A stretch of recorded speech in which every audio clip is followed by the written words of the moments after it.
Paris, Hôtel-Dieu, l'un des hôpitaux les plus anciens de la capitale. Je suis docteur Brossard, comme les gâteaux. Elisabeth Brossard est médecin. Elle travaille aux urgences médico-judiciaires. Ce matin, elle reçoit les GAV, les personnes en garde à vue, qui ont commis un crime ou un délit la nuit dernière.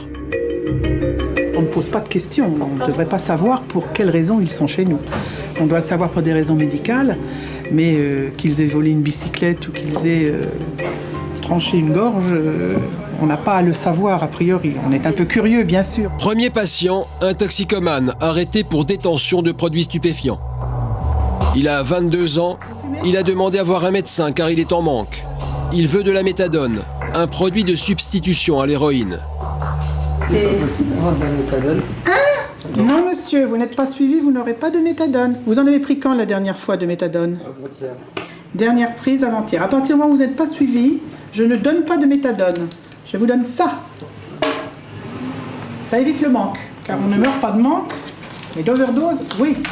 Alors actuellement, Le docteur Brossard lui donne un médicament qui permet de combattre l'agressivité et l'état dépressif du patient. En plus de la cocaïne et de la méthadone, le jeune homme prend aussi un médicament extrêmement puissant que l'on ne peut acheter que sur ordonnance. on donne ça à des cancéreux normalement, au dernier degré, ceux qui meurent de douleur. Alors quand maintenant on voit des jeunes de 20 ans qui se cament au sang parce que c'est des opiacés, c'est dommage. Donc c'est plus un médicament, c'est une drogue. Moi ce qui m'affole, c'est les médecins qui prescrivent ça comme ça. Allez hop à la chaîne, dans le 18e et dans tous ces quartiers, où il est votre médecin? Ouais, le 18e. Bon. C'est possible d'avoir un somnifère pour dormir? Non. Ah, d'accord. Vous n'avez pas dormi depuis combien de temps? Depuis hier, avant-hier, 2 jours. Alors, il dorment mal en garde à vue, parce que vous n'avez pas vu les salles de garde à vue. Hein, c'est pas le Club Med. Hein. C'est quand même des banquettes très dures, dans un espace de 2 mètres carrés à peu près, où ils sont quelquefois 3 ou 4. On était 8 dans la cellule. Elle est grande comment, c'est un... Ça. Et comme j'ai tendance à leur dire, fallait pas y être. Voilà, en général, on est d'accord avec moi. Bon. Des toxicomanes, Elisabeth en voit beaucoup. Pour celui-ci, elle a encore un espoir. Je me dis, ce petit jeune homme de 22 ans, bon, on peut parler un peu avec lui accorder peut-être un petit peu plus de temps, de façon à faire réfléchir un petit peu. Il a 22 ans, crotte, hein, c'est... Mais il y en a qui sont totalement irrécupérables, on peut même pas discuter. Ce qu'ils veulent, c'est ma méthadone, mon sub, ma méthadone. Et quand on veut pas donner, on se fait injurier. Donc là, on peut même pas discuter. Monsieur! C'est le cas du deuxième patient du docteur. Un homme arrêté pour vol avec effraction. Accro à l'héroïne, il est en manque, il veut sa méthadone. S'il n'y a pas de méthadone... Ça fait une semaine, je l'ai pas pris. Ah ben monsieur, c'est que vous n'en prenez pas. J'en ai chez moi, putain, merde. Eh bien quand vous serez libéré, vous reprendrez ce que vous voudrez chez vous. Alors c'est un monsieur qui manifestement prend de la méthadone, hein, qui est quand même une drogue. Mais il vient de me dire, alors qu'il veut sa méthadone, qu'il prend aussi de l'héroïne. Quand il prend pas l'un, il prend l'autre, etc. Donc on peut pas prendre... on peut avoir le beurre et l'argent du beurre. Donc là, je vais lui faire pisser dans le placard pour être sûr qu'il prenne de la méthadone. Et de toute façon, il n'en aura pas ce soir. On peut mourir d'overdose, surtout avec la méthadone. Hein, on ne peut pas mourir de menthe. Mon chien, mon cellule après, Alors monsieur, moi je vais vous dire une chose, me que je dis à tout le monde. Non, non, surtout Ah bah oui, mais... Moi je vais vous dire une chose, ça va pas être là. Je vous dis, dans 1h30, 2 heures, Non monsieur, je vais vous donner ce qu'il faut. Ben, je vous donne tout ce qu'il faut, justement. Vous allez me donner pour ce qu'il faut? Oui, monsieur, je vais vous donner ce qu'il faut pour que vous soyez pas en manque. Je le mets dans une enveloppe. Ah ouais? Voilà, vous pouvez récupérer le monsieur, je lui prépare tout ça. Ah, je devrais fuir, je devrais être comment, je devrais être ça. Je suis intraitable. C'est comme ça que je fais pour mes enfants. Ça vous fait quoi d'être traité de tous les noms d'oiseaux dans ces cas-là? Oh, ben j'ai l'habitude maintenant. Là encore, il a été poli. Il n'a rien dit. En général, c'est en sortant, parce qu'ils n'ont pas le courage de me le dire en face. C'est en s'en allant. En garde à vue parisien, encadré par des policiers. Cela fait partie de leurs droits. Les urgences médico-judiciaires reçoivent chaque année 25 000 patients en garde à vue. Mais ici, on ne soigne pas seulement des délinquants, on reçoit également des victimes. C'est le cas de cette jeune femme. Elle vient d'être agressée par son employeur. Comment ça se fait qu'il vous a frappé, il vous ait frappé? Parce que moi, ce qui m'intéresse, Anna raconte au docteur le harcèlement dont elle est victime au travail. Son employeur a voulu se débarrasser d'elle. Elle a essayé de faire valoir ses droits. Il l'a agressée physiquement. Déclare avoir été brutalisée par son employeur sur son lieu de travail. Je me sens pas bien du tout. Même si je dois retourner travailler, j'ai une peur bleue d'aller retourner travailler.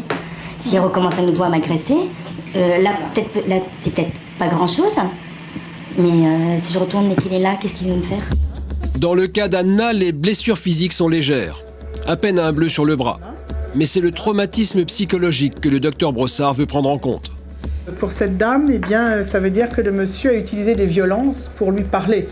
Et qu'en principe, on est des êtres humains, on devrait pouvoir arriver à se parler avec des mots et pas avec des coups. Elisabeth doit évaluer la gravité des blessures ou du choc psychologique. Elle délivre ensuite un certificat indispensable aux victimes quand elles décident de poursuivre leur agresseur en justice. Anna repart avec un certificat de 2 jours d'ITT, d'incapacité temporaire totale. Une estimation qui permettra au juge de déterminer la gravité de la sanction contre son agresseur. Lorsque les agressions sont commises avec des circonstances aggravantes, en dessous de 8 jours d'ITT, l'agresseur risque jusqu'à 3 ans de prison et 45 000 € d'amende. Au-dessus de 8 jours, la peine peut aller jusqu'à 5 ans de prison et 75 000 € d'amende.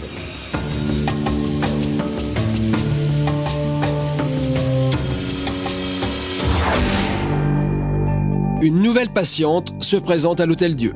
Frappée par son mari, elle a décidé de porter plainte. Qu'avez-vous reçu là comme coup alors cette nuit Il me frappe ici, plein... Plusieurs coups de poing? Oui. Et j'ai eu mal et le nez coule de sang. J'ai eu peur. Et c'est la première fois que ça arrive avec non, lui? Déjà beaucoup de fois, mais c'est pas trop grave comme ça. C'est la première fois que vous portez plainte? Oui, je connais. En France, tous les 3 jours, une femme meurt sous les coups de son conjoint. La plupart du temps, cela commence par de simples violences. D'où l'importance de porter plainte dès les premiers coups. Regardez le plafond. C'est normalement je ne veux pas porter plainte parce que j'ai eu peur. Mais je vois avec les polices, ils donnent les conseils, il faut porter plainte. Si la prochaine fois il veut tuer, on peut pas, on n'a pas de trace, on n'a rien du tout. Cette jeune femme repart avec 7 jours d'ITT. Son mari risque 3 ans de prison et 45 000 € d'amende. Comme elle, de plus en plus de femmes dénoncent l'agression qu'elles ont subie. Mais seulement 10% d'entre elles portent plainte. Les victimes de violences sexuelles ont encore plus de difficultés à briser le silence. Chaque année, 500 personnes viennent consulter les urgences médico-judiciaires après un viol. À côté d'Elisabeth Brossard, le docteur Caroline Ray, médecin-chef du service.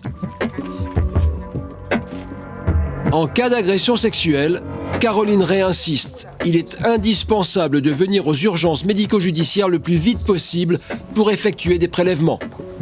Je sais que c'est difficile de porter plainte quand on vient de connaître une situation comme celle-là, mais c'est très important. On a beaucoup plus de chances de recueillir des éléments de preuve, notamment sur l'identité de l'agresseur par son ADN, que si malheureusement la personne se présente plusieurs jours après. L'urgence en cas de viol, c'est aussi d'éviter la contamination par le virus du sida. Ici, on propose immédiatement un traitement anti-HIV qu'il faut prendre dans les 3 jours qui suivent l'agression. Contrairement aux idées reçues, les femmes ne sont pas les seules victimes de violences sexuelles. Cet homme a été violé il y a 2 mois sur son lieu de travail. J'ai été agressé la première fois avec un arme blanc. C'est le frère des patrons qui m'a frappé là, il y a une cicatrice là. Et la deuxième fois, ils m'ont violé. L'homme a peur d'avoir été contaminé par le virus du sida. Aujourd'hui, il est venu chercher les résultats de son test HIV. Même ma femme avait peur, on ne dort pas, elle croyait que j'avais eu le sida. Heureusement, c'est négatif. Les analyses montrent que j'ai rien grâce au traitement et aux soins qu'il m'a donné le médecin et tout. Au total, chaque année, 15 000 personnes viennent aux urgences médico-judiciaires après avoir subi des violences. Victimes, agresseurs, Les patients d'Elisabeth Brossard ne sont pas tout à fait comme les autres. Pour elle, ce travail est un enseignement inépuisable sur l'humanité. Ce que j'aime, c'est d'avoir un monde en général qu'on ne connaît pas au départ. Hein. Je ne veux pas dire que c'est le quart-monde, mais c'est tout de même le monde de la drogue, le monde des voyous, le monde des victimes, des femmes battues, des gens agressés. En général, je crois qu'on n'est pas tellement habitué à ce genre de monde. Donc il y a cette surprise au départ. Hein. Moi, je suis là depuis 2 ans, il y a cette surprise. Ça remet les pendules à l'heure pour beaucoup de choses.